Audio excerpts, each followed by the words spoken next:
إن الحمد لله نحمده ونستعينه ونستغفره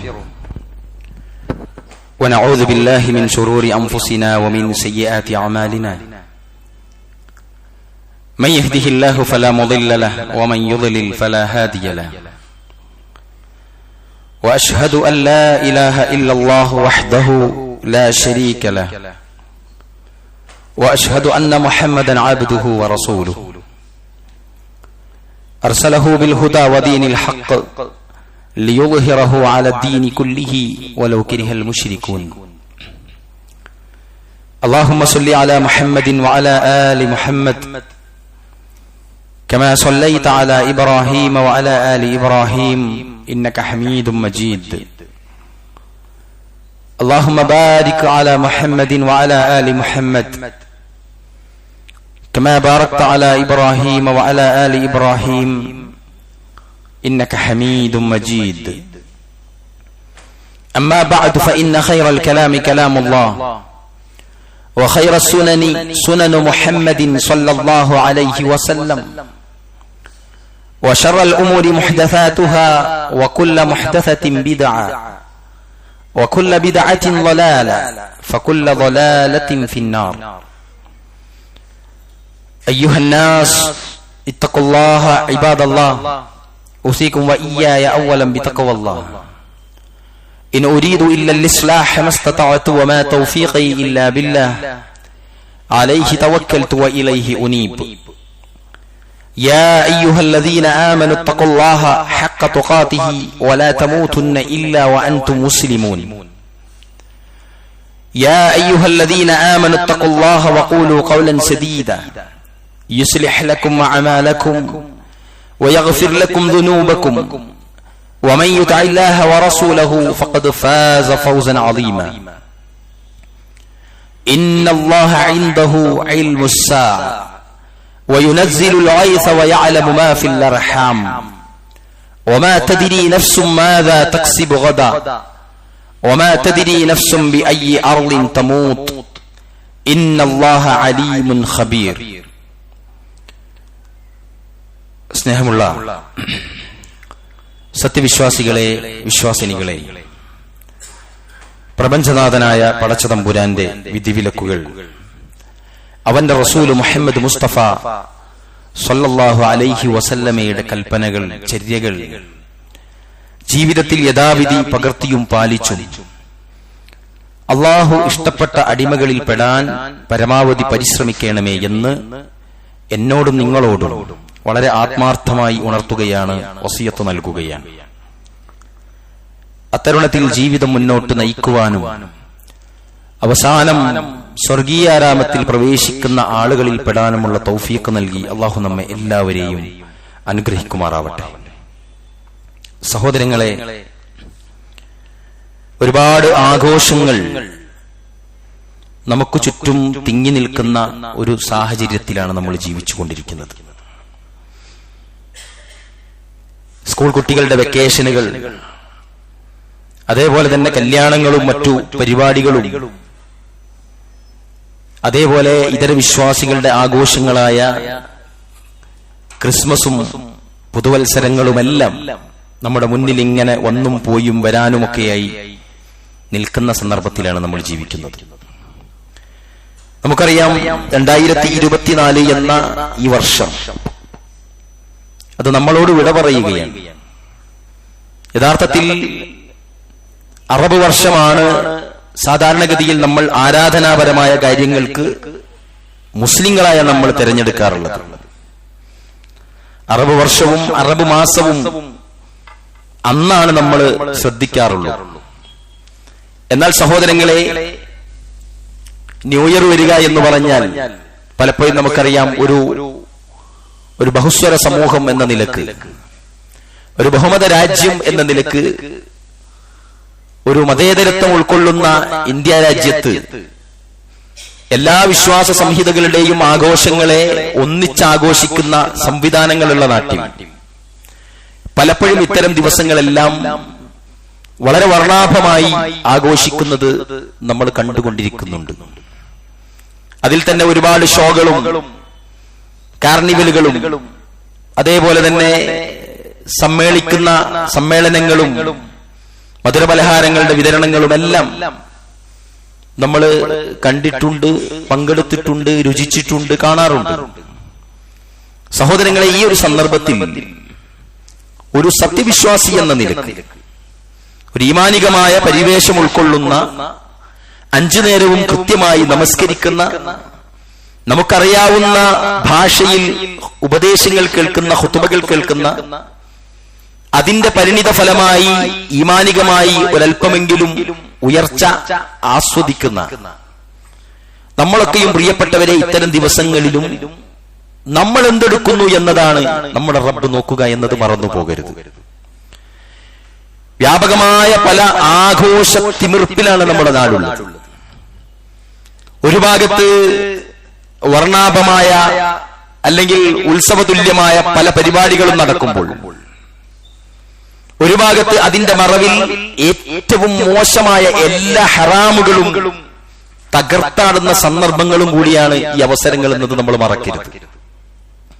ആരെത്ര ന്യായീകരിച്ചാലും നമ്മൾ എന്താ ചെയ്തത്, നമ്മൾ ഇങ്ങനെയല്ലേ പോയിട്ടുള്ളൂ, ഇതല്ലേ കണ്ടിട്ടുള്ളൂ, ഇതല്ലേ ചെയ്തിട്ടുള്ളൂ എന്നൊക്കെ നമ്മൾ ഇതിനെ വളരെ നിസ്സാരവൽക്കരിച്ചാലും ശരി, വലിയ വലിയ വമ്പന്മാരായ കൊമ്പന്മാരായ സാമ്രാജ്യത്വ ശക്തികളൊക്കെ ന്യൂ ഇയർ പോലുള്ള ദിനങ്ങളെ അവരുടെ ബിസിനസിന്റെ അല്ലെങ്കിൽ അവരുടെ ലക്ഷ്യത്തിന്റെ ഏറ്റവും വലിയ പൊട്ടൻഷ്യൽ മാർക്ക് ചെയ്യുന്ന ദിവസങ്ങളാണ് എന്ന് എന്നെക്കാളും കൂടുതൽ നിങ്ങൾക്ക് എല്ലാവർക്കും അറിയുന്നതാണ്.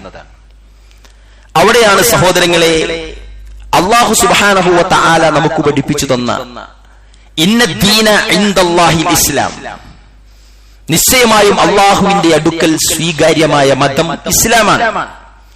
ആ ഇസ്ലാമിൽ പ്രിയപ്പെട്ടവരെ ഈ പറഞ്ഞ ആഘോഷങ്ങളൊന്നും ഇല്ല എന്നതാണ് വാസ്തവം. അതുകൊണ്ട് തന്നെ അത്തരം ദിവസങ്ങളിൽ നടമാടുന്ന ലഹരി വസ്തുക്കളുടെ ഉപയോഗങ്ങൾ, മ്യൂസിക്കിന്റെ സംഹാര താണ്ഡവങ്ങൾ, വ്യഭിചാരത്തിന്റെ ശൃംഖലകളുടെ തുറവികൾ, ഇതൊക്കെയും തന്നെ പ്രിയപ്പെട്ടവരെ മുസ്ലിം ലോകത്തിന് തന്നെ ഭീഷണിയായിക്കൊണ്ട് നമ്മുടെ ചുറ്റും നടമാടുന്നുണ്ട്. മുസ്ലിം രാജ്യങ്ങളിൽ ഇതുണ്ട്, ഒരു സംശയമില്ല. മറ്റുള്ള രാജ്യങ്ങളെല്ലാം ആഘോഷിക്കുന്നത് പോലുള്ള ഓരോ സ്ലോട്ടുകളും പല രാജ്യങ്ങളിലും ഉണ്ട് എന്നത് യാഥാർത്ഥ്യമാണ്. ഇതൊന്നും നമ്മൾ അത്ഭുതപ്പെട്ട് വിലയിരുത്തേണ്ട ഒന്നേയല്ല. കാരണം പ്രവാചകന്മാർ മുസ്ലിം രാജ്യത്താണ് ഇറങ്ങിയിട്ടുള്ളത്. നമുക്കറിയാം, ഇസ്ലാമിക രാജ്യമെന്ന് നമ്മൾ ഇന്ന് എണ്ണുന്ന നാടുകൾ ഇസ്ലാമിക രാജ്യമാകാനുള്ള കാരണം തന്നെ പ്രവാചകന്മാരുടെ വരവാണ്. പലപ്പോഴും അവിടെയായിരുന്നു ജാഹിലിയത്തിലെ എല്ലാ തിന്മകളും കുമിഞ്ഞുകൂടിയ നാടാണത്. അതുകൊണ്ട് തന്നെ അവിടെ അതില്ലേ ഇവിടെ അതില്ലേ എന്നത് ഇസ്ലാമിൽ ഒരു സംഗതി അനുവദിക്കാൻ അല്ലെങ്കിൽ നമുക്ക് ചെയ്യാനുള്ള ഒരു പ്രേരണയായി അല്ലെങ്കിൽ അതിന്റെ ഒരു മാമൂലായി നമ്മൾ കണ്ടെത്തുക എന്നത് വളരെ വിരോധാഭാസമാണ്. അതുകൊണ്ട് പ്രിയപ്പെട്ടവരെ, നമ്മുടെ ദീൻ എന്ത് പറയുന്നു എന്നതാണ് അതിൽ നമ്മൾ നിഷ്കർഷിക്കേണ്ടത്. ഇങ്ങനെയുള്ള ദിവസങ്ങളിൽ തന്നെ പ്രത്യേകമായ എന്തെങ്കിലും ചെയ്യാൻ ഇസ്ലാം പറഞ്ഞിട്ടില്ല. അങ്ങനെ ഒരു ആഘോഷം ഇസ്ലാം അനുവദിച്ചിട്ടില്ല, കൽപ്പിച്ചിട്ടില്ല, പഠിപ്പിച്ചിട്ടില്ല. വെളിച്ചമുള്ള പകലും വിശ്രമത്തിനുള്ള രാത്രിയും സൃഷ്ടാവിന്റെ അനുഗ്രഹമാണെന്നും അതിനെക്കുറിച്ച് ചിന്തിക്കുന്ന ആളുകൾ അതിന്റെ ലക്ഷ്യത്തിലെത്തുമെന്നും പരിശുദ്ധ ഖുർആൻ വ്യക്തമാക്കിയിട്ടുണ്ട്. പുതിയ വർഷം പിറക്കുമ്പോൾ പ്രിയപ്പെട്ടവരെ, നമ്മളൊക്കെ മനസ്സിലാക്കേണ്ടത് 2024 എന്ന ഈ വർഷം അതിന്റെ തൊട്ടു മുമ്പുണ്ടായിരുന്ന 2023 ഇതേ പള്ളിയിലിരുന്ന് ഖുതുബ കേട്ട പലരും ഇല്ല എന്നതാണ് യാഥാർത്ഥ്യം. അതിന്റെ തൊട്ടു മുമ്പുള്ള വർഷങ്ങളിൽ ജീവിച്ച ആളുകൾ ഈ വർഷങ്ങളിൽ നമ്മൾ കണ്ടിട്ടില്ല എന്നതാണ് യാഥാർത്ഥ്യം. അള്ളാഹുവിന്റെ അപാരമായ അനുഗ്രഹത്താൽ നമ്മൾ ഇന്ന് ബാക്കിയായി എന്നതാണ് അതിലെ ശിഷ്ടമായി നമുക്ക് എണ്ണാൻ പറ്റിയ ഒന്ന്. ഇനി അടുത്ത വർഷം ആര് ബാക്കിയുണ്ടാകുമോ എന്ന് നമുക്കറിയില്ല. മരണം പൊടുന്നനെ കടന്നു വരികയാണ് ഓരോ കുടുംബത്തിലും. കഴിഞ്ഞ ഖുതുബയ്ക്ക് ശേഷം നാട്ടിൽ നിരവധി മരണങ്ങളാണ്. വളരെയധികം അത്ഭുതപ്പെടുത്തുന്ന രൂപത്തിലുള്ള മരണങ്ങൾ അനുഭവിച്ചു വന്നവരാണ് നമ്മളെല്ലാവരും. പ്രിയപ്പെട്ടവരെ, അവിടെയാണ് നമ്മളൊക്കെ ചിന്തിക്കേണ്ടത്. ഒരു ദിവസം കഴിഞ്ഞാൽ നമുക്ക് അള്ളാഹു നിശ്ചയിച്ച തീയതിയിലേക്ക് ഒരു ദിവസം നമ്മൾ അടുത്തു. ഒരു വർഷം നമ്മൾ പാസ് ചെയ്താൽ നമുക്ക് അള്ളാഹു എത്ര വർഷമാണോ നിശ്ചയിച്ചിരുന്നത് അതിലെ ഒരു വർഷം അവസാനിച്ചു എന്ന് ചിന്തിക്കുന്നിടത്തേക്കാണ് നമ്മളെല്ലാവരും സഞ്ചരിക്കേണ്ടത്. പുതിയ വർഷം ഒരുക്കും തുറവിയെടുക്കുമ്പോൾ നമ്മളൊക്കെയും ചിന്തിക്കേണ്ടത്, അല്ലാഹുവേ, ഞാനിതാ ഒരല്പം കൂടി ആയുസ്സിൽ നിന്ന് മുന്നോട്ട് വന്നു. 10 നരച്ചിരുന്ന എനിക്ക് 20 നര വന്നു. 10 വയസ്സായിരുന്ന എനിക്ക് 11 ആയി, 40 ആയ എനിക്ക് 41 ആയി. നമസ്കാരം നിർബന്ധമില്ലാത്ത എനിക്ക് നമസ്കാരം നിർബന്ധമായി. ഇങ്ങനെ ഓരോ വർഷം കടന്നു ചെല്ലുമ്പോഴും പ്രിയപ്പെട്ടവരെ മുസൽമാന്റെ മനസ്സിൽ ഇങ്ങനെയുള്ള കാര്യങ്ങളാണ് വേണ്ടത്. കഴിഞ്ഞ ദിവസം വരെ അടിക്കാത്ത എന്റെ മോനെ ഇതാ ഈ വർഷം ഇത്രാം തീയതി മുതൽ അടിച്ചിട്ടില്ലെങ്കിൽ എനിക്ക് ചോദ്യമുണ്ടാകും പരലോകത്ത് എന്ന് 10 വയസ്സ് കഴിഞ്ഞൊരു മകനെപ്പറ്റി ആകുലത ഉണ്ടാകേണ്ട രക്ഷിതാക്കളായി ജീവിക്കേണ്ടവരാണ് നമ്മളെല്ലാവരും. പ്രിയപ്പെട്ടവരെ, ദിവസങ്ങളും ആഴ്ചകളും വളരെ പെട്ടെന്നാണ് കടന്നു പോകുന്നത്. എത്ര വേഗത്തിലല്ലേ കഴിഞ്ഞ ഖുത്ബ കഴിഞ്ഞ് അതിന്റെ സ്മെല്ല് നഷ്ടപ്പെട്ടിട്ടില്ല ഈ പള്ളിയിൽ നിന്ന്. അതിന്റെ അഭിരുചി നമുക്ക് മനസ്സിൽ നിന്ന് പോയിട്ടില്ല. പെട്ടെന്നാണ് ദിവസങ്ങൾ കടന്നിങ്ങനെ പോകുന്നത്, അതിവേഗതയിലാണ്. എന്നാൽ ഈ ചക്രവാളങ്ങളിൽ എന്തെങ്കിലും വേഗത കൂട്ടിയത് കൊണ്ടല്ല, ദിവസങ്ങൾ വളരെ വേഗത്തിൽ കടന്നു പോകുന്നത് നമ്മൾ അനുഭവിച്ചു കൊണ്ടിരിക്കുകയാണ്. അതുകൊണ്ട് അല്ലാഹു സുബ്ഹാനഹു വ തആലയുടെ റസൂൽ സ്വല്ലല്ലാഹു അലൈഹി വസല്ലം പറഞ്ഞില്ലേ, നിങ്ങളുടെ അണിഞ്ഞിരിക്കുന്ന ചെരുപ്പിന്റെ വാറ് നിങ്ങളോട് എത്ര അടുത്താണോ നിൽക്കുന്നത്, അതിനേക്കാളും അടുത്തിട്ടാണ് നിങ്ങളുടെ മരണം നിങ്ങളുടെ കൂടെ നിൽക്കുന്നത് എന്ന് മുഹമ്മദ് മുസ്തഫ സ്വല്ലല്ലാഹു അലൈഹി വസല്ലം. അതുകൊണ്ട് അബൂ ഹുറൈറ റളിയല്ലാഹു അൻഹു റിപ്പോർട്ട് ചെയ്ത ഹദീസിൽ അല്ലാഹുവിന്റെ റസൂൽ പറയുന്നുണ്ട്, അക്സിറു ദിക്റ ഹാദിമിൽ ലസ്സാത്ത്. നബി സല്ലല്ലാഹു അലൈഹി വസല്ലം പറഞ്ഞു, സർവ്വ സുഖാനുഭൂതികളെയും തകർത്തു കളയുന്ന മരണത്തെപ്പറ്റി നിങ്ങൾ വളരെയധികം സ്മരിക്കണേ എന്ന് റസൂലുള്ളാഹി സ്വല്ലല്ലാഹു അലൈഹി വസല്ലം അത്തരത്തിൽ ഉപദേശം നൽകിയിട്ടുണ്ട്. മഹാനായ സഹാബി വര്യൻ മുആവിയ റളിയല്ലാഹു അൻഹു, അദ്ദേഹം മുആവിയത്ത് ഇബ്നു അബീ സുഫിയാനും ഉബൈദുല്ലാഹി ഇബ്നു ജർഹമിയും തമ്മിൽ നടന്ന ഒരു സംഭാഷണം ചരിത്രത്തിൽ രേഖപ്പെടുത്തുന്നുണ്ട്. അവിടെ മുആവിയയെ സന്ദർശിച്ച ഉബൈദുള്ളയോട് നിങ്ങളുടെ ജീവിതത്തിൽ ഉണ്ടായ വല്ല സംഭവവും പറഞ്ഞു തരാൻ മുആവിയ ആവശ്യപ്പെടുകയാണ്. മുആവിയ അബൂ സുഫിയാനും ഉബൈദുള്ളയും തമ്മിൽ സംസാരിക്കുന്നതിനിടയിൽ മുആവിയ ചോദിക്കുകയാണ്, നിങ്ങളുടെ ജീവിതത്തിൽ ഉണ്ടായ വല്ല സംഭവങ്ങളും വല്ല ചരിത്രവും എന്തെങ്കിലും ഒന്ന് എനിക്ക് പറഞ്ഞു തരൂ എന്ന് പറഞ്ഞ സമയത്ത് അദ്ദേഹം ഒരു ചരിത്രം പറയുന്നുണ്ട്. അദ്ദേഹം പറഞ്ഞു, ഞങ്ങളുടെ നാട്ടിലേക്ക് ഒരു ദിവസം ഒരാൾ വന്നിരുന്നു, ഒരു അപരിചിതനായ മനുഷ്യൻ. എല്ലാവരും കേൾക്കണം, ഒരു അപരിചിതനായ മനുഷ്യനായിരുന്നു അയാൾ നമ്മുടെ നാട്ടിൽ വന്നു. അയാൾ നമ്മുടെ നാട്ടിൽ ജനിച്ച ആളൊന്നല്ല, പുറം നാട്ടിൽ നിന്ന് വന്നതാണ്. ആ ആഗതനായ മനുഷ്യൻ കുറച്ച് ദിവസം കഴിഞ്ഞപ്പോൾ അദ്ദേഹം മരണപ്പെട്ടു. അപ്പോൾ അദ്ദേഹം പറഞ്ഞു, ഞങ്ങളുടെ നാട്ടിലേക്ക് ഈ വന്ന ആള് മരണപ്പെട്ടു. ഞങ്ങൾ അദ്ദേഹത്തിന്റെ മയ്യത്ത് നല്ല വൃത്തിയിൽ കുളിപ്പിച്ചു, കഫൻ ചെയ്തു, എന്നിട്ട് നമസ്കരിച്ചു. ആ മയ്യത്ത് മറമാടിക്കൊണ്ടിരിക്കുന്ന സമയത്ത് അദ്ദേഹം പറയാണ്, എനിക്ക് വല്ലാത്ത സങ്കടമുണ്ടായി. ഉബൈദുള്ള പറയാണ്, അദ്ദേഹം വിദേശത്ത് നിന്ന് വന്നൊരുത്തനാണ്, ഒരാളാണ്, അപരിചിതനാണ്, ആരുമില്ല. ഞങ്ങൾ എന്ത് ചെയ്തു, മരണപ്പെട്ട സ്ഥിതിക്ക് അദ്ദേഹത്തെ കുളിപ്പിച്ചു, കഫൻ ചെയ്തു, മറവ് ചെയ്യണം. ആ മറവ് ചെയ്യുന്നതിനിടയിൽ എനിക്ക് വല്ലാത്ത മാനസികമായ വേദനയുണ്ടായി, സങ്കടമുണ്ടായി, എന്നോട് കരഞ്ഞുപോയി. ഞാൻ ആ സമയത്ത് ഒരു ചെറിയ കവിത ചൊല്ലി,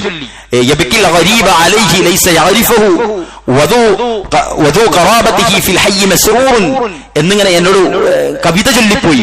എന്താണ് അതിന്റെ അർത്ഥം? അപരിചിതരായവരാണ് ഇദ്ദേഹത്തിന് വേണ്ടി കരയുന്നത്. പലരും ഇങ്ങനെ കരയുന്നുണ്ട്. ഉബൈദുള്ള പറയാണ്, എന്നോട് കരഞ്ഞുപോയി, സങ്കടപ്പെട്ടു, പല ആളുകളും ദുഃഖിതരാണ്.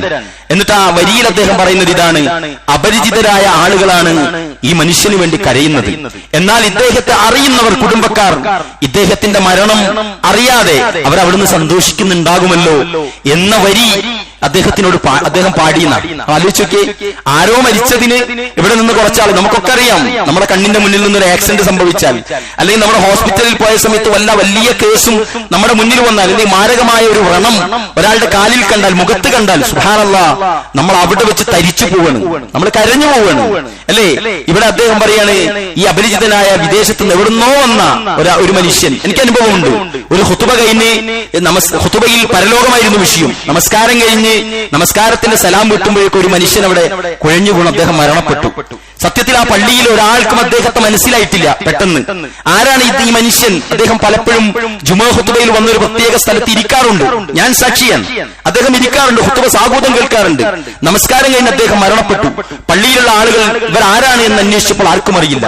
എല്ലാവരും അദ്ദേഹത്തിന്റെ ഫോട്ടോ എടുത്ത് പുറം നാട് ചുറ്റാൻ തുടങ്ങി. അങ്ങനെ വൈകുന്നേരമാകുമ്പോഴേക്കാണ് ആരാണ് അദ്ദേഹം എന്ന് ആ മഹല്ലുകാർക്ക് തിരിച്ചറിയാൻ സാധിച്ചത്. പ്രിയപ്പെട്ടവരെ, നമ്മളെല്ലാവരും ശ്രദ്ധിക്കേണ്ട വലിയൊരു പാഠമുണ്ട് അവിടെ.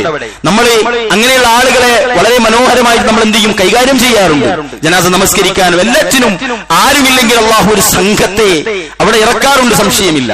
അപ്പോൾ ഇദ്ദേഹം പാടിയ വരിയിൽ നിന്ന് നമ്മൾ മനസ്സിലാക്കേണ്ടത്, ഞങ്ങൾ അദ്ദേഹത്തിന്റെ മയ്യത്ത് കുളിപ്പിച്ചു, എന്നിട്ട് ഞാൻ ആ കവിത ചൊല്ലി കുടുംബക്കാരായ ആരും ഇദ്ദേഹത്തിന്റെ മരണം അറിയാതെ സന്തോഷിക്കുന്നുണ്ടാവും. ഞാനതിങ്ങനെ പറയാണ്, ഞാനതിങ്ങനെ പാടിയപ്പോൾ എന്റെ ഒരു കൂട്ടുകാരൻ ചോദിച്ചു, ആ കവിത നല്ല മനോഹരമായ ഹൃദയഹാരിയായ വരികളാണല്ലേ. അതെ, അദ്ദേഹം ഇങ്ങനെ കരഞ്ഞുകൊണ്ട് ഇങ്ങനെ സമ്മതം മൂളിയപ്പോ എന്ന് പറഞ്ഞപ്പോ അദ്ദേഹം പറയാണ്, ഈ കവിത എഴുതിയ ആളെ താങ്കൾക്ക് അറിയുമോ ഉബൈദുള്ള? അടുത്തുള്ള ആള് കൂട്ടുകാരൻ ചോദിച്ചു. ഉബൈദുള്ള പറഞ്ഞു, അറിയില്ല. കേൾക്കണേ. അന്നേരം ഇദ്ദേഹം പറയാണ്, ഈ കവിത എഴുതിയ വ്യക്തിയാണ് ഈ മരണപ്പെട്ട് കിടക്കുന്നത്. സുബ്ഹാനല്ലാഹ്, ആലോചിച്ച് നോക്കിയേ. ഈ മരണപ്പെട്ട് കിടക്കുന്ന മനുഷ്യന്റെ വരിയാണത്രേ ഇദ്ദേഹത്തെ ജനാസ ചെയ്യുന്ന സമയത്ത് കരഞ്ഞുകൊണ്ട് എവിടെ നിന്നോ പാറി വന്ന ആ വരികൾ മനസ്സിൽ വല്ലാതെ തട്ടിയപ്പോ പഠിച്ചു വെച്ചതാണ് ഉബൈദുള്ള. ആ ഉബൈദില്ല അദ്ദേഹം പാടിക്കഴിഞ്ഞപ്പോ കൂട്ടുകാരൻ പറയാണ്, ഈ വരി വല്ലാത്ത വരിയാണല്ലേ, ആ വരി എഴുതിയ മനുഷ്യനാണ് ഈ മരിച്ചു കിടക്കുന്നത് എന്ന് അദ്ദേഹത്തോട് ഇദ്ദേഹം പറയുകയാണ്. പ്രിയപ്പെട്ടവരെ, ഇതാണ് മരണം. ആലോചിച്ചൊക്കെ ഇനി മരണത്തെ എങ്ങനെയാ നമ്മൾ മനസ്സിലാക്കേണ്ടത്? മരണത്തെ എങ്ങനെയാ മനസ്സിലാക്കേണ്ടത്? നമ്മൾ ചെയ്തു വെച്ചതിനോട് ചേർത്ത് തന്നെ ഒരു മരണത്തെ നമുക്ക് പറയാൻ കഴിയുമെങ്കിൽ പ്രിയപ്പെട്ടവരെ, മരണമെന്നത് നമുക്ക് എന്താ പറയാ, വേദനാജനകമായ ഒരു സംഗതിയായിരിക്കും. പലപ്പോഴും നമ്മൾ മരിച്ചാൽ എന്തായിരിക്കും എന്ന് വിചാരിച്ചിട്ട് നമ്മൾ ടെൻഷൻ അടിക്കാറുള്ളത്. മരിച്ചാൽ ബാക്കിയുള്ള കാര്യങ്ങൾ സെറ്റാകാനാണ് നമ്മളൊക്കെ ഓടുന്നത്. മരിച്ചാൽ എന്റെ കൂടെ ഇപ്പോൾ ജീവിച്ചിരിക്കുന്നവർ സേഫ് ആകാനാണ് നമ്മളൊക്കെയും പലപ്പോഴും നമസ്കാരങ്ങൾ വരെ മാറ്റി നിർത്താറുള്ളത്. മരിച്ചു കഴിഞ്ഞാലും എന്റെ മക്കളും കുടുംബവും ഈ നാട്ടിൽ സുരക്ഷിതമായിരിക്കണം എന്നതിന്റെ പേപ്പർ വർക്കിനായിരിക്കും ചില ജുമഅകൾ പോലും നമ്മൾ മാറ്റി നിർത്തിയിട്ടുണ്ടാവുക. ഉദാഹരണമാണ് ഞാൻ പറയുന്നത്, നിങ്ങൾ ആലോചിക്കുക. പക്ഷേ മരിച്ചു കഴിയുന്നതോടുകൂടി പ്രിയപ്പെട്ടവരെ നമ്മൾ വിചാരിക്കും നമ്മളെ മക്കൾ കുടുങ്ങല്ലോ. കുടുങ്ങൂല. നമ്മളെ മക്കൾ നമ്മളുടെ മക്കളോടൊപ്പം ജീവിച്ചൊരു മനുഷ്യൻ മാത്രം നമ്മൾ അവരും മനസ്സിലാക്കും. കാരണം എന്താ, അവരുടെ കാര്യങ്ങൾ മുന്നോട്ട് പോകും. പോയിട്ടുണ്ട്. നമ്മളൊക്കെയും ഇവിടെ ബാക്കിയായ നമ്മളൊക്കെയും നമ്മളുടെ മാതാപിതാക്കൾ പണ്ട് പോറ്റിയതുപോലെ പോറ്റിയതിന്റെ ഫലമായിട്ടാണോ പ്രിയപ്പെട്ടവരെ ജീവിച്ചു പോകുന്നത്? ഒരിക്കലുമല്ലല്ലോ. അവര് മരണം വരിച്ചു, അവർക്ക് വേണ്ടി പ്രാർത്ഥിക്കുന്ന അല്ലാഹു അവർക്ക് സ്വർഗം നൽകണമേ. എന്നാൽ അവർ തൊടുത്തുവിട്ട വിത്ത് പാകി വലുതായി വളർന്നു വടവൃക്ഷമായി തുടങ്ങിവെച്ച ചില സംരംഭങ്ങൾ പടർന്ന് പന്തലിച്ച് വൻ ആകാശതുല്യം എന്താ പറയാ അമ്പരചുംബികളായ സൗധങ്ങളായി ഒക്കെ നമ്മൾ മാറ്റിയിട്ടുണ്ടാകും. ശേഷം വരുന്ന തലമുറക്കാർ അതിനേക്കാളും ഗംഭീരമായിട്ട് അതിനെ വളർത്തി വലുതാക്കിയേക്കും. പ്രിയപ്പെട്ടവരെ, ഇതൊക്കെ ലോകത്തിന്റെ ഒരു സിസ്റ്റമാണ്. ഒരാൾക്ക് ജനിച്ച് ജീവിച്ച് വളർന്നു വരാനുള്ള ഒരു സംവിധാനം മാത്രമാണ്. വമാ മിൻ ദാബത്തിൻ ഫിൽ അർളി ഇല്ലാ അലല്ലാഹി റിസ്ഖുഹാ എന്ന് ഖുർആൻ പറയുന്നുണ്ട്. ഒരു മനുഷ്യനെ ഭൂമിയിലേക്ക് അയക്കുന്നതിന്റെ മുമ്പ് അയാൾക്ക് ജീവിക്കാനുള്ള എല്ലാ സംവിധാനവും ചെയ്തൊരുക്കി കൃത്യമാക്കിയിട്ടല്ലാതെ ആ മനുഷ്യൻ ആ ഭൂമുഖത്ത് പിറവിയെടുക്കുന്നില്ല എന്നാണ്. അപ്പൊ നമ്മൾ വിചാരിക്കും, അപ്പൊ ഞാനിപ്പോ ചെയ്തതൊക്കെ ഞാൻ അധ്വാനിച്ചിട്ടുണ്ടാക്കിയതിൽ, അതൊക്കെ അധ്വാനിക്കാനുള്ള എല്ലാ സെറ്റപ്പുകളും നിനക്കുള്ള ഖദറിൽ അള്ളാഹു എന്ത് ചെയ്തിട്ടുണ്ട്, സെറ്റ് ചെയ്ത് വെച്ചിട്ടുണ്ട്. നമ്മളിവിടെ കുടുങ്ങുന്നതറിയോ? ഈ മരിച്ചു കഴിഞ്ഞാലും നമ്മുടെ ബന്ധവും നമ്മളുടെ ആളുകളുമായിട്ടുള്ള ഇടപെടലും നമ്മളുടെ സൗമ്യതയും വിനയവും ഒക്കെ കാരണം ഇനിയൊരു ധാർഷ്ട്യം തന്നെ വിചാരിച്ചു. പള്ളിയിൽ നമ്മളൊക്കെ ജമാഅത്ത് നിസ്കരിക്കുമ്പോൾ മുറ്റത്ത് പള്ളിയിൽ കയറാതെ പള്ളിയെ കളയാക്കി ഇരിക്കുന്ന മനുഷ്യൻ പോലും ഒരു മുസൽമാന്റെ പേരുള്ളവനാണെങ്കിൽ അയാൾ മരിച്ചു കഴിഞ്ഞാൽ അയാളെ കഫൻപുറവയിൽ കൊണ്ടുവന്ന് നമസ്കരിച്ച് മറവ് ചെയ്യുന്നവരാ നമ്മളെല്ലാവരും. അത്രയും ഉത്തരവാദിത്തത്തോടെ സമൂഹം അത് ചെയ്യും. പക്ഷേ പ്രിയപ്പെട്ടവരെ, ഖബറിലെത്തുന്നതോടുകൂടി എന്തുണ്ടാകും നമ്മുടെ കയ്യിലെന്ന് ആലോചിച്ചിട്ടായിരിക്കണം നമ്മൾ ഇനി പണിയെടുക്കേണ്ടത്. ഇനി നമുക്കുള്ളതാണ്. ഇതുവരെ അധ്വാനിച്ചത് നമ്മുടെ കുടുംബങ്ങൾക്കുള്ളതാണ്.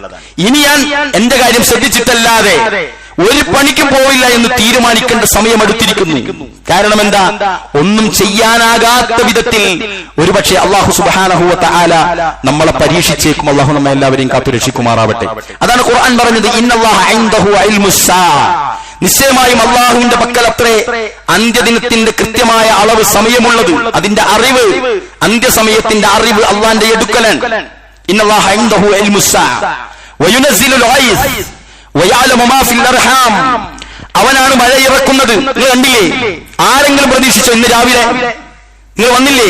ഈ മഴയും ആ മഴയുടെ നനവും തട്ടി വന്ന ആളുകൾ ചിന്തിച്ചുവോ? ഇന്ന് രാവിലെ ആർക്കെങ്കിലും തോന്നി ഇവിടെ മഴ പെയ്യുന്നു? വയുനസ്സിലുൽ ഗൈസ്, അവനാണ് മഴ ഇറക്കുന്നവൻ. നമ്മൾ ഒരാളുടെയും കാൽക്കുലേഷനിലല്ല.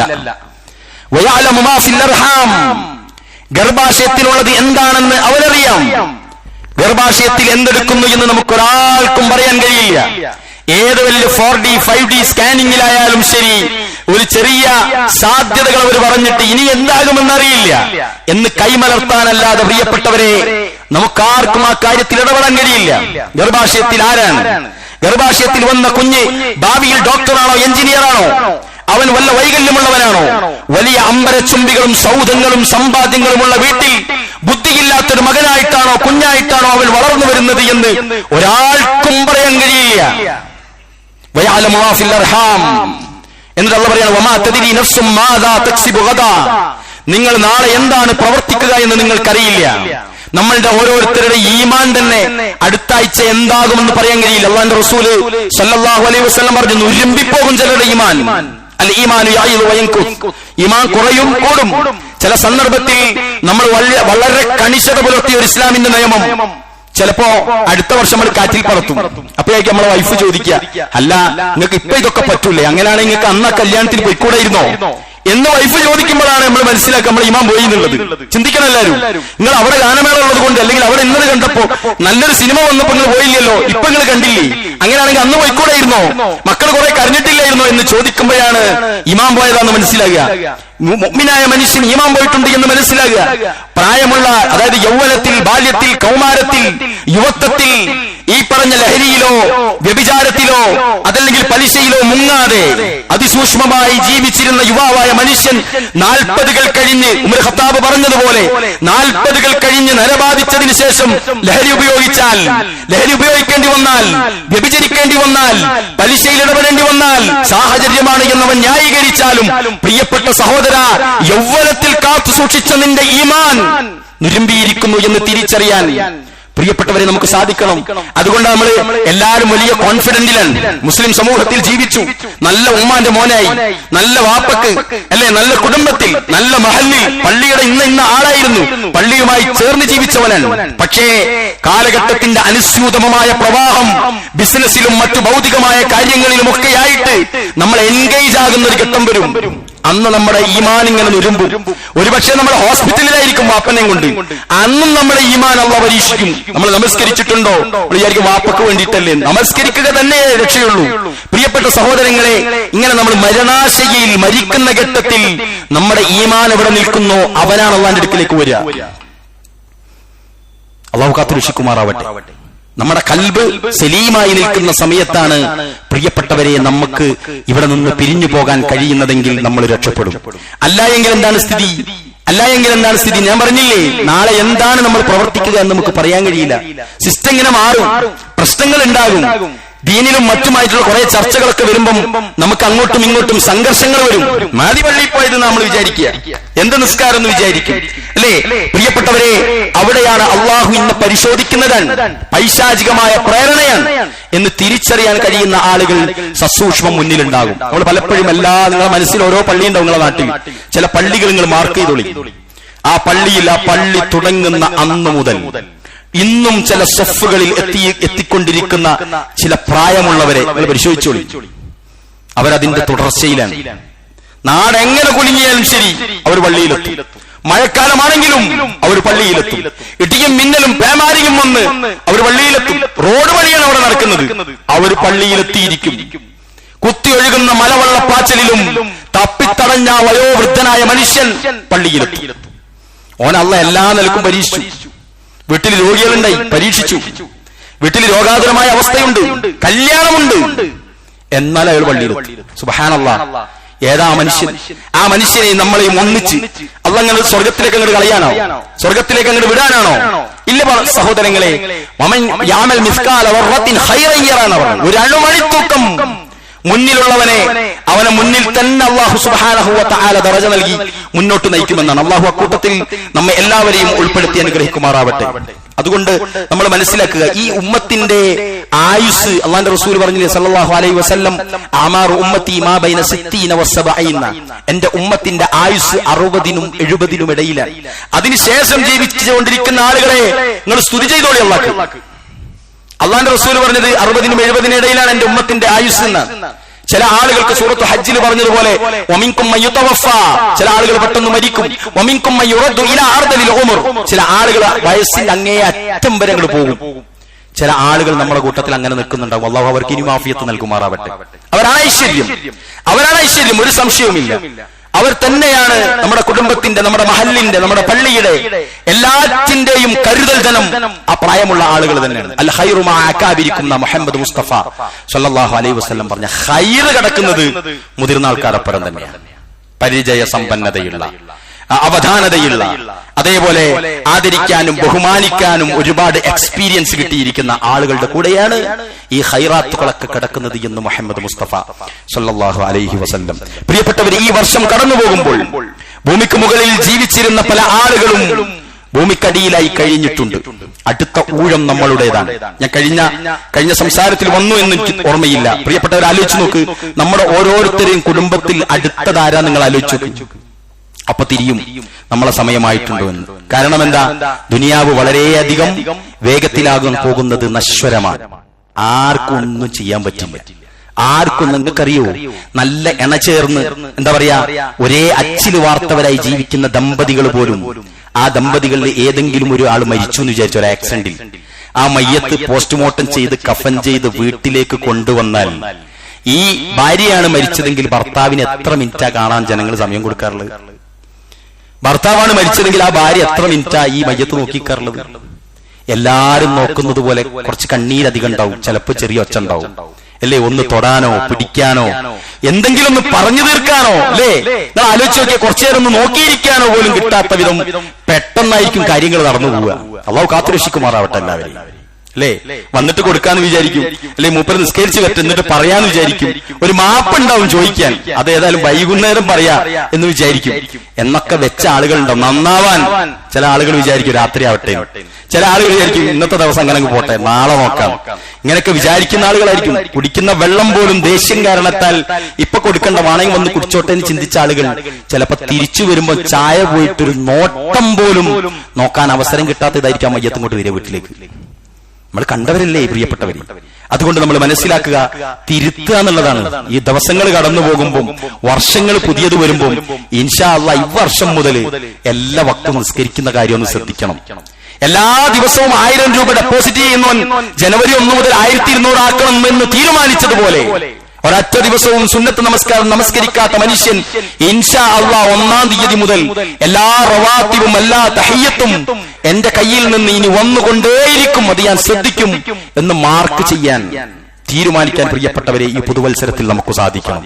ജീവിതത്തിൽ നിന്നും ഒരു വർഷം കുറഞ്ഞ് മരണത്തിലേക്ക് ഒരു വർഷം അടുത്തു എന്ന ചിന്തയാണ് നമുക്കതിൽ വേണ്ടത്. അതുകൊണ്ട് പ്രിയപ്പെട്ടവരെ, എല്ലാ സുഖങ്ങളെയും ഇല്ലാതാക്കുന്ന മരണത്തിലേക്ക് നമ്മൾ അടുത്തു എന്ന് നമ്മൾ ചിന്തിക്കുക. നബി സല്ലല്ലാഹു അലൈഹി വസല്ലമ അദ്ദേഹത്തോട് ഒരു സ്വഹാബി വന്നിട്ട് ചോദിച്ചു, ബുദ്ധിമാനായ വിശ്വാസി ആരാണ്? അല്ലാഹുവിന്റെ റസൂലിനോട് ചോദിക്കാൻ, ഫഅയ്യുൽ മുഅ്മിനീന അഖ്യസ്, ആരാണ് ബുദ്ധിമാനായ വിശ്വാസി? റസൂലുള്ളാഹി സ്വല്ലല്ലാഹു അലൈഹി വസല്ലമയോട് ചോദിച്ചപ്പോൾ അദ്ദേഹം പറഞ്ഞു, മരണസ്മരണ വർദ്ധിപ്പിക്കുകയും അതിനുശേഷമുള്ളതിനു വേണ്ടി ഏറ്റവും നന്നായി ഒരുങ്ങുകയും ചെയ്തവനാണ് ബുദ്ധിയുള്ളവൻ നിങ്ങളുടെ കൂട്ടത്തിൽ. നമ്മൾ പറയില്ലേ, ഭയങ്കര അഗ്രശ്വരനാണ്, ബിസിനസ്സിൽ അപാര സമർത്ഥനാണ്, എവിടെ എന്ത് തുടങ്ങിയാലും അവിടെ അങ്ങനെ പൂത്തു എന്താ പറയാ കൊലച്ചു നിൽക്കുന്ന അത്ര ഭയങ്കര പ്രാവീണ്യമുള്ള ആളാണ്. കച്ചവടത്തിൽ അപാര എക്സ്പീരിയൻസ് ആണ്, സ്ഥലം വാങ്ങുന്നതിൽ ഭയങ്കര കഴിവുള്ളവനാണ്. പ്രിയപ്പെട്ടവരെ, നമ്മൾ ബുദ്ധിരാക്ഷസന്മാരെന്ന് പറയുന്ന ആളുകൾ അള്ളാന്റെ റസൂല് പറയാണ്. പക്ഷെ വേറെ കാര്യം കേട്ടോ, ഞാൻ ഈ പറഞ്ഞ കൂട്ടത്തിൽ മറ്റേ ആളുണ്ട്. ആര്?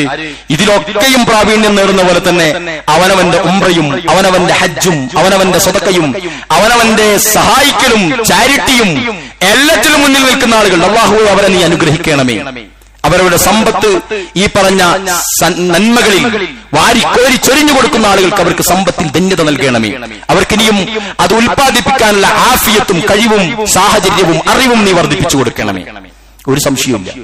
ചില ആളുകളോ ഈ ഭൗതികമായ ഇതിൽ മാത്രമായിരിക്കും, എന്നാൽ പാരത്രികമായിട്ട് ഒരു കുന്തവും നേടിയിട്ടുണ്ടായി. അങ്ങനെ മലയാളത്തിൽ പറയാൻ കഴിയില്ല, ഒന്നും നേടിയിട്ടുണ്ടായില്ല. അടുത്തല്ലാട്ടെ എന്ന് പറഞ്ഞ് ഇങ്ങനെ വെക്കും. ഒരു ഉംറ പോലും നമസ്കാരം, ഒരു ഉളുഹിയ്യത്ത് പോലും ചിന്തിച്ചു നോക്കിയേ. 1000കണക്കിന് രൂപക്ക് ടയർ മാറ്റിയ ആളുകൾ ഒരു 6000 രൂപ കൊടുത്തിട്ട് ഉളുഹിയ്യത്ത് ജീവിതത്തിൽ ഇന്നുവരെ നടത്തിയിട്ടുണ്ടോ എന്ന് സ്വകാര്യമായിട്ട് ചോദിച്ചാൽ കുറെ ആൾക്കാർക്ക് ഉത്തരം വരും. ഇന്ന് വരെ ഒറ്റക്കൊരു ഉളുഹിയ്യത്ത് ഇല്ല. വിഹിതത്തിലായിട്ടൊരു ഉളുഹിയ്യത്ത് ഞാൻ ചെയ്തിട്ടില്ല ഇതുവരെ.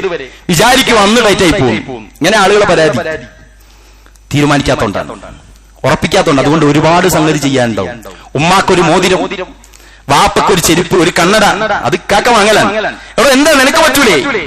വാപ്പയ്ക്ക് എന്തെങ്കിലും ഇന്ന് വരെ വാങ്ങിക്കൊടുത്തിട്ടുണ്ടാവില്ല നമ്മൾ. സംഗതി വാപ്പയ്ക്കായിരിക്കും, സ്നേഹമൊക്കെ ഉണ്ടാവും. പക്ഷേ ഇവര് പിരിഞ്ഞു പോയാൽ നമുക്ക് ഓർമ്മ ഒരൊറ്റ പെരുന്നാളിനും എന്റെ കൈകൊണ്ട് എന്റെ വാപ്പക്ക്, എന്റെ കൈകൊണ്ട് ഒരു പൊന്നിന്റെ പൊടി എന്റെ ഉമ്മാന്റെ കയ്യിൽ, എന്റെ പണം കൊണ്ട് എന്തെല്ലാം കളിച്ചോടാ നമ്മള് എന്ന് ചിന്തിക്കാൻ പ്രിയപ്പെട്ടവരെ, അതിനൊക്കെയുള്ള അവസരം ഇത്. ഇനിയുള്ള ഓരോ നിമിഷങ്ങളും ഹക്കുള്ള ഈമാനുള്ള മനുഷ്യരാണെങ്കിൽ പ്രിയപ്പെട്ടവരെ, ഓരോ നന്മ ഞാൻ ഈ പറഞ്ഞതൊക്കെ വളരെ ലളിത സുന്ദരമായതാണ്.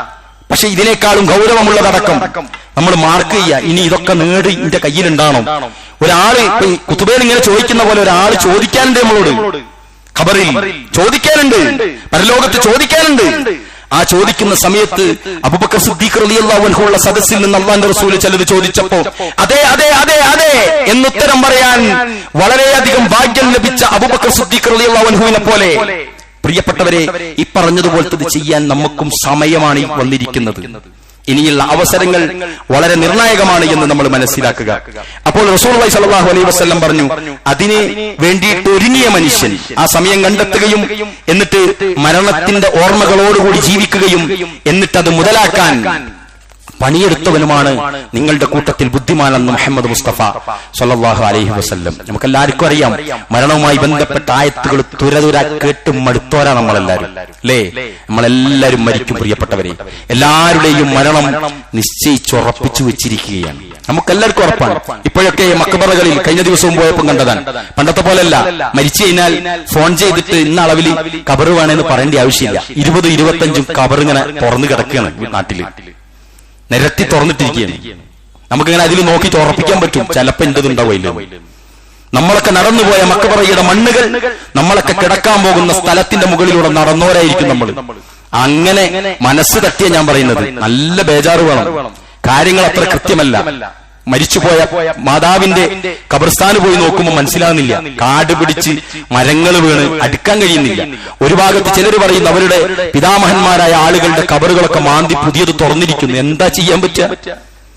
കാലം ഇങ്ങനെ അതിന്റെ പ്രവാഹങ്ങൾ നീങ്ങുമ്പോണ്ടല്ലോ ചിലതിങ്ങനെ നമ്മൾ എന്ത് ചെയ്യും, ഓർമ്മകളായിട്ട് മാത്രം അവശേഷിക്കും. ചിലതിങ്ങനെ അവിടെ കിടക്കും, പോയി നോക്കാനൊക്കെ അതിനെ കൈകാര്യം ചെയ്യുന്ന ആൾക്കാർക്കൊപ്പം ഉണ്ടാവും. ചിലതെന്താണ്, അതും കൂടി ഇല്ലാണ്ടാവും. ഉമ്മാനെ തിരിഞ്ഞുനോക്കാത്തവന് ഉമ്മാന്റെ കബറും തിരിഞ്ഞുനോക്കാൻ കഴിയാത്തവനായിട്ട് മാറും. ചിന്തിച്ചു നോങ്ങള്, ഒന്നുമില്ലാത്ത അവസ്ഥ ഉണ്ടാവും. അള്ളാഹു കാത്തുരക്ഷിക്കുമാറാവട്ടെ. അതുകൊണ്ട് അത് നമ്മൾ കണക്കാക്കണം. ഇനി മരണത്തോട് നമ്മൾ അടുത്തിട്ടുണ്ട്. അബുൽ അതാഹിയ പാടിയ ഒരു പാട്ടുണ്ട്. അദ്ദേഹത്തിന്റെ വരികൾ പറയാണ്, അൽ മൗതു ബാബുൻ വകുല്ലു നാസി ദാഖിലുഹു ഫലൈത സിഅരിഹി ബഅദൽ ബാബു മാ ദാറു. മരണം ഒരു കവാടമാണ്, മുഴുവൻ മനുഷ്യരും അതിൽ പ്രവഹിക്കുന്നതാണ്. വാതിലിനപ്പുറമുള്ള എന്റെ വീട് ഏതായിരിക്കും നമുക്കറിയില്ല. ഇവിടെ നിന്ന് അങ്ങോട്ട് മരണം കഴിഞ്ഞിട്ട് കയറിപ്പോകുന്ന സ്ഥലമുണ്ടല്ലോ, ആ സങ്കേതം സുരക്ഷിതമാണോ എന്ന് പറയാൻ, സുരക്ഷിതമാണ് എന്ന് വിശ്വസിക്കാൻ പാകത്തിൽ പ്രിയപ്പെട്ടവരെ നമ്മൾ പ്രവർത്തിച്ചേ മതിയാകും. ആര് പിന്നിൽ നിന്ന് ചെയ്തിട്ടും കാര്യമില്ല. അള്ളാഹു അതിനുള്ള തൗഫീഖ് നമുക്ക് എല്ലാവർക്കും നൽകി അനുഗ്രഹിക്കുമാറാവട്ടെ.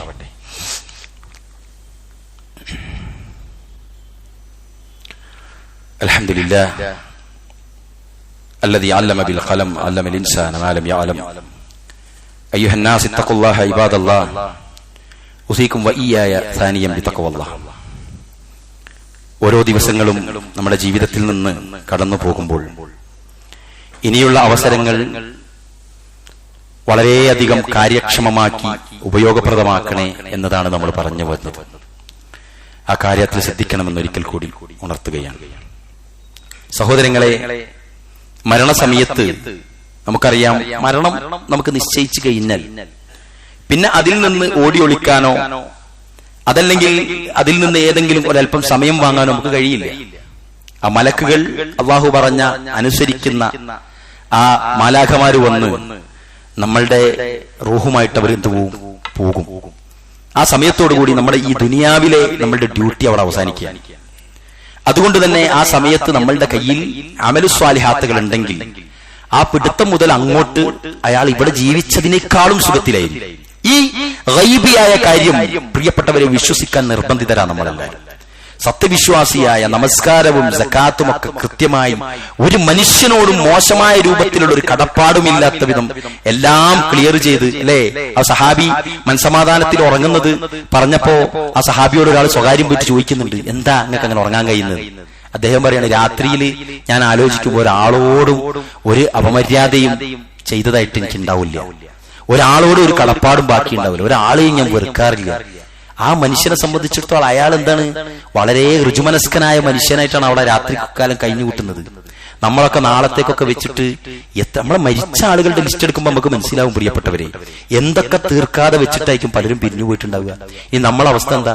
അതുകൊണ്ട് എല്ലാം ഏത് നിമിഷവും ഈ മരണം കടന്നു വരും, ദിവസം ആയിട്ടുണ്ട്, ഓരോ നരയും വർദ്ധിച്ചു വർദ്ധിച്ചു വന്നിട്ടുണ്ട്. എന്ത് കളറിട്ട് നമ്മള് എന്താ പറയാ മറച്ചു പിടിച്ചിട്ടും കാര്യമില്ല അല്ലേ? ഇനിയോ നരച്ചതിന്റെ പേരിൽ നിങ്ങൾ ആരും ബേജാറാവുകയും വേണ്ട. ഓരോ നരയും ഓരോ പുണ്യങ്ങൾക്ക് മുൻതൂക്ക, ഓരോ സ്വർഗത്തിലേക്കുള്ള അടുപ്പ. അള്ളാന്റെ റസൂൽ സല്ലല്ലാഹു അലൈഹി വസല്ലം അവർക്ക് സന്തോഷ വാർത്തയെ പറഞ്ഞിട്ടുള്ളത്. ഉമർ ഖത്താബിന്റെ ഭരണകാലത്ത് ഞാൻ മുമ്പ് പറഞ്ഞിട്ടുണ്ട് ഇവിടെ, ഉമർ ഖത്താബ് ഒരു സ്റ്റാഫിനെ ഏൽപ്പിച്ചു മരണത്തെ ഓർമ്മിക്കാൻ വേണ്ടിയിട്ട് ഒരു ഡ്യൂട്ടി. അയാൾക്ക് ശമ്പളം മാസത്തിൽ. അയാളുടെ ഡ്യൂട്ടി എന്താ? മരണത്തെ പറ്റി ഉമർ ഖത്താബിന് ഭരണചക്രം ഇങ്ങനെ കറക്കുന്ന സമയത്ത് ഒരു സെക്കൻഡ് അങ്ങ് മരണത്തെ മറന്നു പോകുമെന്ന് പേടിച്ചിട്ട് അദ്ദേഹം മരണത്തെ ഓർമ്മിപ്പിക്കാൻ വേണ്ടിയിട്ട് ഒരു ദായിയെ വെച്ചു. എന്നിട്ട് ഒരു അല്പകാലം കഴിഞ്ഞപ്പോൾ അയാളെ വിളിച്ചിട്ട് പറഞ്ഞു, ഇനി നിങ്ങൾക്ക് ഡ്യൂട്ടി ഇല്ല, നിങ്ങളെ ഡ്യൂട്ടി കഴിഞ്ഞു. അദ്ദേഹം ചോദിച്ചെന്തേ? ഉമർ ഖത്താബ് പറയാണ്, എന്റെ രോമങ്ങളിൽ നര വന്നിട്ടുണ്ട്, ഇനി എന്നെ മരണം ഓർമ്മിപ്പിക്കാൻ ഈ നരമതിയാകുമെന്നാണ് അഷ്റഫുൽ ഖൽഖ് മുഹമ്മദ് മുസ്തഫ സല്ലല്ലാഹു അലൈഹി വസല്ലമയുടെ പ്രിയപ്പെട്ട ഉമർ ഖത്താബ് പറഞ്ഞത്. ആലോചിച്ച് നോക്കിയേ, പ്രവാചകൻ പറയുന്നുണ്ട്, നരബാധിച്ചിട്ടും പാപം ചെയ്തവരെ നിങ്ങളെ കാര്യം അതികഠിനമായിരിക്കും, നിങ്ങളെ ശിക്ഷ. ചില ആളുകളുടെ അങ്ങനെ യുവത്വത്തിൽ കൗമാരത്തിലൊക്കെ തിന്മക്ക് നമുക്കറിയാം ഹരമുണ്ടാകും, രസമുണ്ടാകും, ചെയ്യുന്നോക്ക് വിവരം ഉണ്ടാവില്ല, ഇൽമും ഉണ്ടാവില്ല. എന്നാൽ ഇതൊക്കെ മനസ്സിലാക്കി ആയിരക്കണക്കിന് ഖുത്ബ കേട്ട് കുടുംബമായി മക്കളായി പക്വതയുള്ള ജീവിതം സമ്മാനിച്ച് കൃത്യമായ വരുമാനവും സംവിധാനങ്ങളൊക്കെ ഉണ്ടായിട്ടും തോന്നിയാസത്തിലേക്ക് പോകുന്നവർക്ക് അതികഠിനമായ ശിക്ഷയയക്കുന്ന മുഹമ്മദ് മുസ്തഫ സല്ലല്ലാഹു അലൈഹി വസല്ലം. പ്രവാചകൻ മറ്റൊന്ന് പറഞ്ഞത്, നിസ്സാരമായ ചില തിന്മകൾ ചിലർ ചെയ്യും, അവര് ദിനേന അതിൽ പ്രതിയായിരിക്കും. ചെറുതായിരിക്കും ചെയ്യുന്നത്, ചിലപ്പോൾ ഒരാളെ പറ്റി കളിയാക്കൽ, ഒരാളുടെ ഇറച്ചി തിന്നൽ, അല്ലെങ്കിൽ ഒരു സിഗരറ്റ് വലി, ആരെന്തിനായി വെച്ചാലും ശരി, നമ്മൾ ചെറുത് എന്ന് വിചാരിക്കുന്ന എല്ലാ ദിവസവും ഏതെങ്കിലും സ്ത്രീകളെ നഗ്നത കാണുക. ഒരു ദിവസം ഒരാളാണെങ്കിൽ ഇപ്പൊ അതല്ല, ഇന്നലെ കണ്ടോളെ തന്നെ ഇന്ന് കിട്ടും, അങ്ങനത്തെ ടൈപ്പിലാണ് ഇപ്പോ ശൈത്താൻ ഇതിൽ സെറ്റ് ചെയ്തിട്ടുണ്ട്. ഇന്നലെ കണ്ടോളെ ബാക്കി നമ്മൾ സേവ് ഒന്നും ചെയ്തേക്കണ്ട, അത് ഓപ്പൺ ആക്കിയാൽ ബാക്കി ഓള് തന്നെ വന്നോളൂ അല്ലെ? എന്ത് തോന്നിയാസം ആരെന്താണോ കണ്ടുകൊണ്ടിരിക്കുന്നത് അത് അതിൽ ബാക്കി അവശേഷിക്കുകയാണ്. അപ്പൊ അങ്ങനെ എല്ലാം സിമ്പിൾ ആയിരിക്കും, ചെറുതായിരിക്കും. ഞാനിങ്ങനെ ഒരു ഹദീസ് നോക്കിയപ്പോൾ അടുത്ത പേജ് മറ്റേതാ വന്ന് നമ്മൾ വിചാരിക്കുക. സത്യത്തിൽ നമ്മുടെ മനസാക്ഷിക്ക് അറിയാം നമ്മൾ പിന്നെ അത് തെരഞ്ഞു പോയിരുന്നോ, അത് കണ്ടിരുന്നോ എന്നൊക്കെ. സഹോദരങ്ങൾ, ഇങ്ങനെ ചെറുപാപങ്ങൾ സ്ഥിരമായി ചെയ്ത ആളുകളുടെ ഈ തിന്മകൾ വൻപാപങ്ങളായിട്ടാണ് പരലോകത്ത് അയാൾക്കെതിരെ വരിക എന്നാണ് റസൂലുള്ളാഹി സ്വല്ലല്ലാഹു അലൈഹി വസല്ലം. നമ്മൾ വൻപാപമൊന്നും ആരും ചെയ്തിട്ടുണ്ടാവില്ല, ലഹരി ഉപയോഗിച്ചിട്ടുണ്ടാവില്ല, വ്യഭിചരിച്ചിട്ടുണ്ടാവില്ല, ഇങ്ങനെയുള്ള വൻപാപങ്ങളായിട്ട് അള്ളാന്റെ റസൂൽ പഠിപ്പിച്ച് ഒന്നും ചെയ്തിട്ടുണ്ടാവില്ല. പക്ഷെ ഈ ചെറുപാപങ്ങൾ അധികരിച്ചു കഴിഞ്ഞാൽ അത് വൻഭാഗങ്ങളുടെ ഗണത്തിലേക്ക് പെടുമെന്ന് മുഹമ്മദ് മുസ്തഫ സല്ലല്ലാഹു അലൈഹി വസല്ലം. അതുകൊണ്ട് പ്രിയപ്പെട്ടവരെ, നമ്മൾ സൂക്ഷിക്കുക. ഇനി എന്താണെന്നറിയോ, നമുക്കറിയാലോ, ഞാൻ ആത്മാർത്ഥമായിട്ടാണ് പറയുന്നത്, പല വീടുകളിലും നമ്മൾ പോയാൽ, ആദ്യമായിട്ടൊരു വീട്ടിൽ പോയാൽ അവരുടെ സ്വഭാവം, അവരുടെ സവിശേഷത, അതേപോലെ ആദ്യമായിട്ട് നമ്മൾ ഒരാളെ പരിചയപ്പെടുമ്പോൾ, ഒരു ഖതീബിനെ പരിചയപ്പെടുമ്പോൾ, ഒരു ഇമാമിനെ പരിചയപ്പെടുമ്പോൾ, ഒരു ഡ്രൈവറെ പരിചയപ്പെടുമ്പോൾ, ഒരു സ്റ്റാഫിനെ പരിചയപ്പെടുമ്പോൾ, ഒരു സ്ഥാപനത്തിലെ ഉടമയെ പരിചയപ്പെടുമ്പോൾ എത്ര മനോഹരമായിട്ട് നമ്മൾ അയാളെ ഡീൽ ചെയ്യുന്നത്, എത്ര സ്നേഹമാണ് നമുക്കത് അതിൽ നിന്ന് വരുന്നത്, എത്ര സ്നേഹമാണ് അയാൾ നമ്മളിൽ നിന്ന് ആസ്വദിക്കുന്നത്, നമ്മൾ അയാളിൽ നിന്ന് ആസ്വദിക്കുന്നത്. പ്രിയപ്പെട്ടവരെ, അവസാന ദിവസവും അയാളിൽ നിന്ന് നമ്മളും നമ്മളിൽ നിന്ന് അയാളും അതേ സ്നേഹമാണ് വാരിക്കൂട്ടുന്നതെങ്കിൽ നമ്മൾ രക്ഷപ്പെട്ടു. നമ്മുടെ ഒറിജിനാലിറ്റിയാണ്. മറ്റേതെന്താ? മറ്റേത് അന്നത്തെ ഒരു ദിവസത്തെ ഒരു ഫ്രെയിമാണ്, കാപ്പട്യമാണ്, ഇരുമുഖമാണ്. അതുകൊണ്ട് ഒരേ ലെവലിൽ ഞാൻ അന്ന് അയാളെ പരിചയപ്പെട്ടത് മുതൽ ഇന്ന് വരെ ഞാനും അയാളും ഒരുപോലെയാണ് എന്ന് പറയാൻ പറ്റിയ ഒരു കൂട്ടുകാരൻ നിങ്ങൾക്കുണ്ടെങ്കിൽ, എന്ന് പറയാൻ പറ്റിയ ഒരു കുടുംബം നിങ്ങൾക്കുണ്ടെങ്കിൽ, ഒരു പുതിയാപ്പിള നിങ്ങൾക്കുണ്ടെങ്കിൽ, ഒരു അയൽവാസി നിങ്ങൾക്കുണ്ടെങ്കിൽ, നിങ്ങൾ യഥാർത്ഥ മുസ്ലിമാണ്, നിങ്ങൾ യഥാർത്ഥ മുഅ്മിനാണ്. അത് മതിയാകും പരലോകത്ത് നമുക്ക് ഏറ്റവും നല്ല പ്രതിഫലത്തിന് കാരണമായിട്ട് എന്ന് റസൂലുള്ളാഹി സ്വല്ലല്ലാഹു അലൈഹി വസല്ലമയുടെ വചനങ്ങളിലൂടെ നമ്മൾ മനസ്സിലാക്കുകയാണ്. പ്രിയപ്പെട്ടവരെ, അതുകൊണ്ട് മനസ്സിലാക്കുക, ഇനി വരുന്ന ദിവസങ്ങൾ നിങ്ങൾക്കറിയാം അടിച്ചു പൊളിയും തിമിർത്താടുകയാണ്. കണ്ണ് ചുമ്മിയാലും കാണും, ചെവി പൊത്തിയാലും കേൾക്കുന്നുള്ള രൂപത്തിലാണ് തിന്മകൾ അരങ്ങുവായുന്നത്. ഇവിടെ നമ്മൾ നമ്മളുടെ മനസ്സാക്ഷിയോടാ ചോദിക്കേണ്ടത്. നമ്മൾ നമ്മളുടെ മനസ്സാക്ഷിയോട്, ഞാൻ അതിനെ മനസ്സുകൊണ്ട് ഇഷ്ടപ്പെട്ട്, മനസ്സുകൊണ്ട് ആസ്വദിച്ച്, മനസ്സുകൊണ്ട് അംഗീകരിച്ച്, മനസ്സുകൊണ്ട് ഉൾക്കൊണ്ട് ജീവിക്കുന്നവനാണോ ഇനി കുടുങ്ങും? നേരെ മറിച്ച് മനസ്സുകൊണ്ട് വെറുത്തിട്ട് തന്നെയാണ് ഞാൻ ജീവിച്ചത്. പക്ഷേ അതെന്റെ ഇടത്തും വലത്തും അതൊക്കെ നടന്നിരുന്നു, അയൽപക്കത്തത് ഉണ്ടായിരുന്നു, ഒക്കെ ഉണ്ടായിരുന്നു. പക്ഷേ മാറി നിൽക്കാൻ പറ്റിയിടത്തോളം ഞാൻ മാറി നിന്നിട്ടുണ്ട് എന്ന് പറയാൻ പ്രിയപ്പെട്ടവർ നമുക്ക് സാധിക്കണം. അത് ലക്ഷണമൊത്തൊരു മുഅ്മിനിന്റെ ഏറ്റവും നല്ല അടയാളം അതാണ്. അതിന്റെ അപ്പുറത്തേക്ക് അതിനെ പറയാനില്ല. അത് അങ്ങനല്ലേ, ഇതിങ്ങനല്ലേ, അയാളെ പേരിൽ അതാക്കിയിട്ടില്ലേ, ഇന്ന മൊയ്ലിയാർ ഇന്ന് ചെയ്തിട്ടില്ലേ, ഇതൊന്നല്ല. റസൂലുള്ളാഹി സ്വല്ലല്ലാഹു അലൈഹി വസല്ലം നിങ്ങൾക്കിടയിൽ വല്ല ഭിന്നാഭിപ്രായവും ഉണ്ടായാൽ ഫഇൻ തനാസഅതും ഫീ ഷൈഇൻ, നിങ്ങൾക്കിടയിൽ വല്ല അഭിപ്രായാന്തരവും ഉണ്ടായാൽ ഫറുദ്ദുഹു ഇലല്ലാഹ് വറസൂൽ, നിങ്ങൾ അള്ളാഹുവിലേക്ക് മടക്കുക, റസൂലിലേക്ക് മടക്കുക. പിന്നെ ഒരു നാട്ടിലെ ജീവനുള്ള പണ്ഡിതന്റെ അടുത്തേക്കും പോണ്ട, മരിച്ച പണ്ഡിതന്മാരെ വരികളിലേക്കും പോണ്ട. ഫറുദ്ദുഹു ഇലല്ലാഹി വറസൂൽ, അള്ളാഹുവിലേക്കും റസൂലിലേക്കും നിങ്ങൾ മടങ്ങുക. അള്ളാഹു റസൂലിന് അത് ഇഷ്ടപ്പെടുമോ? ഞാൻ ഈ വലിക്കുന്ന സാധനം പ്രവാചകന്റെ മുന്നിൽ നിന്ന് ഞാൻ വലിക്കുമെന്ന് മാത്രം നിങ്ങൾ ചിന്തിച്ചാൽ മതി. നേരെ മറിച്ച് നിങ്ങൾ ക്യാരറ്റ് തിന്നുകയാണ്, പ്രവാചകന്റെ മുമ്പ് നിന്ന് തിന്നും. ബിരിയാണി കഴിക്കും, എന്താ പ്രശ്നം? പ്രവാചകനും കൊടുക്കും. ഇതാണ് നമ്മൾ ശ്രദ്ധിക്കേണ്ടത്. ഏതൊരു തിന്മയും മറ്റൊരാൾ അറിയുന്നതിന് നമ്മൾ ഭയപ്പെടുന്നുണ്ടെങ്കിൽ, അത് ചെയ്യുന്നതിന് നമുക്ക് മറ ആവശ്യമുണ്ടെങ്കിൽ, അത് ചെയ്യുന്നതിന്റെ മുമ്പും ചെയ്തതിനു ശേഷവും അതിന്റെ കാരണത്താൽ മനസ്സിലൊരു വേവലാതിയോ ബേജാറോ ടെൻഷനോ വിയർപ്പോ കിതപ്പോ ഉണ്ടെങ്കിൽ ഇതൊക്കെ ഒഴിവായിക്കോളൂ. അതാണ് അതിന്റെ ശരിക്കുള്ള മാനം. അള്ളാഹു നമ്മെ എല്ലാവരും കാത്തുരക്ഷിക്കുമാറാവട്ടെ. യുവാക്കളെ, നിങ്ങൾ ഒരുപാട് ആളുകൾ ഈ ഖുതുബ കേൾക്കുന്നവരുണ്ട്. നിങ്ങളെയാണ് അള്ളാഹു സുബ്ഹാനഹു വ തആല ഏറ്റവും കൂടുതൽ പരീക്ഷിക്കുക. സ്ത്രീകളെ, നിങ്ങളെയും പിശാച് വെറുതെ വിടുന്നതല്ല. അപ്പുറത്തു നിന്നും ഇപ്പുറത്തു നിന്നും മുന്നിൽ നിന്നും പിന്നിൽ നിന്നും പിശാച് ആക്രമിച്ചു കൊണ്ടേയിരിക്കും. മുഅ്മിനത്തായ ഒരു സ്ത്രീയെ മുഅ്മിനത്തല്ലാതാക്കാൻ അവന് സെക്കൻഡുകൾ മതിയാകും. അവിടെ നമ്മളെല്ലാവരും അള്ളാഹുവിന്റെ ദീന് മുറുകെ പിടിച്ച് അതിനുവേണ്ടി പ്രാർത്ഥിച്ചുകൊണ്ട് സൂക്ഷ്മത പുലർത്തിക്കൊണ്ട് ജീവിക്കണം. അള്ളാഹു നമ്മെ എല്ലാവരെയും അനുഗ്രഹിക്കുമാറാവട്ടെ. ഇനിയുള്ള ദിവസങ്ങളിൽ പ്രിയപ്പെട്ടവരെ, സദക്കകൾ നമ്മൾ വർദ്ധിപ്പിക്കുക. നമ്മളുടെ സഹായങ്ങൾ എത്തേണ്ടടുത്ത് എത്തണം. പ്രിയപ്പെട്ടവരെ, കടങ്ങളിൽ കുടുങ്ങിയവരുണ്ട്, വീടുകളില്ലാത്തവരുണ്ട്, മക്കളില്ലാത്തവരുണ്ട്, രോഗങ്ങൾ ശുശ്രൂഷിച്ചിട്ടും മാറാൻ കഴിയാതെ മാറ്റാൻ കഴിയാതെ ബുദ്ധിമുട്ടുന്നവരുണ്ട്. പ്രൈവറ്റ് ഹോസ്പിറ്റലുകളിൽ നിന്ന് ഗവൺമെന്റ് ഹോസ്പിറ്റലുകളിലേക്ക് ഷിഫ്റ്റ് ചെയ്ത് അവിടെ നിന്ന് പിന്നെ വീട്ടിലേക്ക് കൊണ്ടുപോയി ഇരുത്തി ചികിത്സിക്കാൻ കഴിയാതെ നിവൃത്തിയില്ലാതെ ഇരിക്കുന്ന കുടുംബങ്ങളുണ്ട്. തെരഞ്ഞു പിടിച്ച് പ്രിയപ്പെട്ടവരെ, നമ്മളുടെ സമ്പാദ്യം അവിടെ എത്തിക്കണം. നമ്മളുടെ ഫർള് ജമാഅത്തിന്റെ കൂടെ സുന്നത്തുകൾ നമ്മൾ നിർബന്ധമാക്കണം. സുന്നത്തുകൾ നിശ്ചയമായി ഞാൻ നമസ്കരിക്കുമെന്ന് തീരുമാനിക്കണം. പരിശുദ്ധ ഖുർആനിനെ നിങ്ങൾ ആരും കൈവടിയരുത്. അങ്ങനെ ഏറ്റവും നല്ല മുഅ്മിനുകളായി മുഅ്മിനത്തുകളായി ജീവിക്കുക. അല്ലാഹു നമ്മെ എല്ലാവരെയും അനുഗ്രഹിക്കുമാറാവട്ടെ. അല്ലാഹുമ്മ ഗഫിർ ലിൽ മുഅ്മിനീന വൽ മുഅ്മിനാത്ത് വൽ മുസ്ലിമീന വൽ മുസ്ലിമാത്ത് വൽ അഹ്യാഇ മിൻഹും വൽ അംവാത്ത് ഇന്നക മുജീബുദ് ദഅവാതി യാ ഖാദിയൽ ഹാജാത്ത് റബ്ബനാ ഹബ് ലനാ മിൻ അസ്വാജിനാ وذرياتنا قرة أعين وجعلنا للمتقين إماما اللهم يا مقلب القلوب ثبت قلوبنا على دينك آمين برحمتك يا أرحم الراحمين وصلى الله وسلم وبارك على نبينا محمد وعلى آله وأصحابه أجمعين.